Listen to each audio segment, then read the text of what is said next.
Doctor साहब, विफाक में हुकूमत साजी के लिए जो है शराकत इक़्तिदार का फार्मूला तय पा गया है। आगे मामला जो है कैसे चलेंगे और मुश्तरका जो इक़्तिदार है इसमें क्या मुश्किलात दरपेश हो सकती हैं? देखें जी, बात ये शराकत इक़्तिदार का जो फार्मूला है जी, जिसका रात को ऐलान हुआ, क्या ये तय पा गया है या इसमें भी कोई रुकावटें हैं, उसके बाद में बात करता हूँ। लेकिन सबसे पहले दो शख्सियात जो हैं वो आज उन्होंने दुनिया से रुखसत ली। और एक तो नज़ीर नाजी साहब, पाकिस्तान की सहाफ़त का एक नाम, बड़ा नाम, कई अखबारात की उन्होंने अदारत की और सहाफ़ी कॉलम लिखते रहे। वो आज उनकी इंतकाल हुआ। अल्लाह ताला उनके दर्जात बुलंद फरमाए, नज़ीर नाजी साहब के। और दूसरी जो शख्सियत, मेरा ख्याल है कि यकीनन कुछ ना कुछ लोग उनको ज़रूर जानते होंगे या उनकी आवाज़ से ज़रूर वाकिफ़ होंगे, वो सरहद के उस तरफ भारत। और भारत में अमीन सियानी साहब का इंतकाल हुआ। अमीन सियानी साहब जो हैं ये कोई 42 साल तक इनकी जो आवाज़ है वो रेडियो पे गूंजती रही। और 1949 में जब ये रेडियो सेलोन जो कोलंबो से स्टार्ट हुआ था, उस वक्त इंग्लिश में और उर्दू, हिंदी और तामिल लैंग्वेज में ब्रिटिश रूल था, तो उन्होंने स्टार्ट किया था वहाँ से। तो बिना का गीत माला के नाम से इन्होंने प्रोग्राम स्टार्ट किया, जो 1952 से मेरा ख्याल है फिर 1988 तक चला। फिर उसके बाद ऑल इंडिया रेडियो पे आ गया। लेकिन एक बड़ा नाम, यानी जो रेडियो की जो दुनिया है, ख़ास तौर पे जो वर्ल्ड वाइड, तो उसमें ये इनकी आवाज़ का जिक्र किए बगैर जो है वो रेडियो की तारीख मुकम्मल नहीं होती इस खत्ते में। तो एक सहाफ़त का नाम किया और एक आप समझें कि एक फ़न, एक बड़ा फ़नकार। अल्लाह ताला दर्जात बुलंद फरमाए दोनों के। और ये नॉस्टैल्जिया, वो नस्लें जो जिन्होंने ये देखा हुआ है, इनकी आवाज़ सुनी हुई है अमीन सियानी साहब की या नाजी साहब को पढ़ा हुआ, तो वो एक नॉस्टैल्जिया। दूसरी बात है कि पाकिस्तानी सियासत में हुकूमत साजी का फार्मूला तय हुआ, वो आगे बढ़ा। अभी इसमें कुछ इफ्स एंड बट्स हैं। ये रात को जो ऐलान हुआ है इसमें अभी कुछ इफ्स एंड बट्स मौजूद हैं, ख़ासतौर पे जो आइनी ओहदे हैं उन पे। मुस्लिम लीग नवाज़ की तरफ से तो मामलात क्लियर हो जाएंगे, उसमें कोई इशू नहीं है, उनकी जो कैबिनेट बनेगी। लेकिन ये है कि बाकी जो बड़े आइनी ओहदे हैं उनके ऊपर अभी कुछ मामलात, कुछ गुफ्तगू जारी है।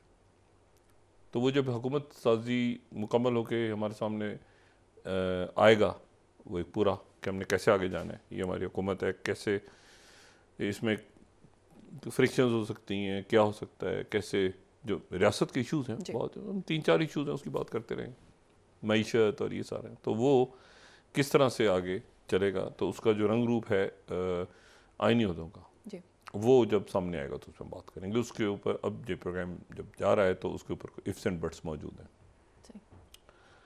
और दूसरी बात यह है कि अच्छा हुआ कल ऐलान हो गया, रात को ये ऐलान 12 बजे से पहले हो गया, बड़ा अच्छा हुआ। और जब ये कोई 11:30 बजे के करीब ख़बरें आने शुरू हुई, इसाक डार साहब के घर पे मुलाकात हो रही है, तो मैं तो मिठाई का इतना बड़ा टोकरा लेके डार साहब के घर पहुंच गया। पता चला वहाँ तो कोई भी नहीं था, तो ये मुलाकात कहीं और हो रही होगी, पता नहीं कहाँ हो रही थी। उसके बाद बहरहाल वो एक प्रेस कॉन्फ्रेंस हुई, उस प्रेस कॉन्फ्रेंस में फार्मूला सामने आ गया। डार साहब के घर पे नहीं थे वो कम से कम।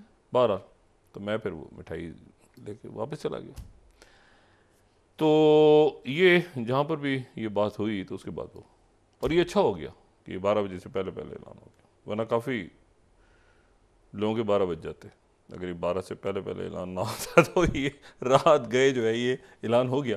मैंने आपसे कहा इसमें मुस्लिम लीग नून की जो काबीना है और वो सारे, लेकिन फिर वो भी एक सवाल खड़ा हो रहा है ना कि भाई मुस्लिम लीग नून के पास जिम्मेदारियां हैं, तो उधर से तो वो अभी इसमें कुछ इफ्स एंड बट्स हैं आईनी उहदों में, वो आ जाएंगे सामने, कल से क्लियर हो जाएंगे। लेकिन एक हमारे सामने एक ढांचा आ गया, वो जो कल एक गैर यकीनी थी ना, जी। अब इसकी शक्ल क्या होगी, ये किस तरह आगे चलेगा। ये PDM2 है, PDM2 ये इसलिए नहीं है कि PDM2 की हुकूमत इसलिए नहीं है कि वो हुकूमत जो थी वो एक ऐसे ईवान में थी जिस ईवान में कोई आवाज़ उठाने वाला भी नहीं था दूसरी तरफ से, बल्कि राजा रियाज साहब थे जो कोई मतलब बात ही नहीं करते। तो उधर से जो पार्लियामान होगी, इस पार्लियामान में मतलब जो भी तादाद होगी हतमी तौर पे जो भी नंबर आता है फाइनल, मगर एक बहुत बड़ी तादाद तहरीक इंसाफ की बैठी होगी।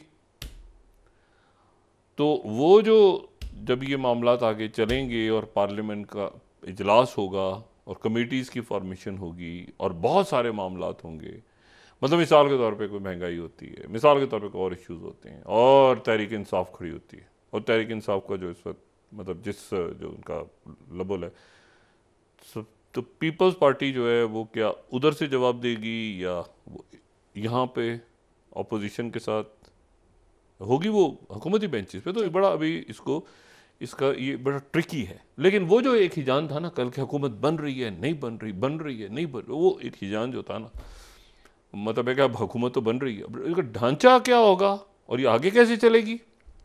मईशत बड़ा चैलेंज, शॉर्ट कैबिनेट जो कि आ रही है गालिबन, जो कि इसमें अच्छी खबर जो है वो ये है कि छोटी काबीना है, लेकिन बहुत बड़ी काबीना नहीं है, छोटी काबीना है। और ये मेरा ख्याल है कि एक अभी तक जो इसमें जो सबसे अच्छी दो बातें अच्छी हैं, एक तो ये एक हुकूमत का एक ढांचा कम से कम सामने आया है कि इस तरह है, कैसे होगा वो बाद में बात करेंगे। लेकिन कैबिनेट छोटी है, ये मुझे बताया गया कि वो जो ना फजूल के 80-90 काबीना के नहीं, छोटी काबीना होगी और वो जहाँ पे जो मतलब है कि मुनासिब शख्सियात उस जगह के लिए। बाकी वो अनाउंसमेंट्स होती हैं तो वो देखना है कि फिर उसके बाद, क्योंकि चैलेंजेस हमारे, मैंने आपसे कहा ना कि चैलेंजेस हमारे जो हैं वो बहुत बड़े नहीं हैं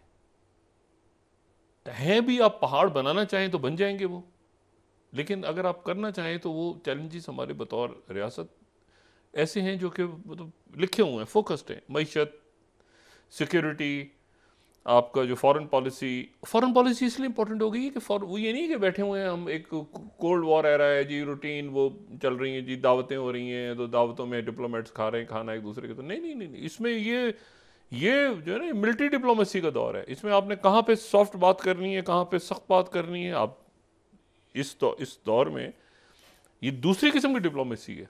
कोल्ड वॉर में अच्छा जी PR शिप करो, अच्छा जी घर पे दावत कर लो, अच्छा बुला लो, खाना खिला दो, अच्छा जी PR बनाओ, ना, ये कोई PR बनाने का दौर नहीं है। इसमें जिन मुल्कों के वज़राए ख़ारिजा हैं या वज़राए आज़म हैं, डिप्लोमेसी में वो स्ट्रेट बात हो रही है,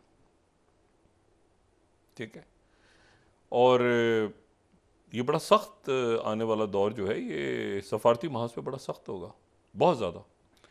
तो इसलिए ये भी बड़ी इंपॉर्टेंट बात है कि आपने किस तरह से बात कैसे पहुंचानी है, किस लबो लहजे में पहुंचानी है। तो हमारे भी जो फॉरेन ऑफिस के जो डिप्लोमेट्स हैं वो भी ज़ाहिर है ट्रेन हो रहे हैं, तो वो भी वक्त के साथ साथ, और हर मुल्क ऐसे वो वक्त के साथ साथ वो भी अपनी टोन को वो हालात के लिहाज से वो भी देख रहे हैं। मतलब दुनिया भर में ऐसे ही हो रहा है कि वो जो आप समझेंगे जी स्टेट डिपार्टमेंट तो यूँ करता था तो ये तो फलाना मुल्क ऐसे नहीं, वो मुल्क बड़े सीधे, सख्त कहाँ, नरम कहाँ, वो बिल्कुल हालात, क्योंकि दुनिया बहुत इस वक्त तल्ख है।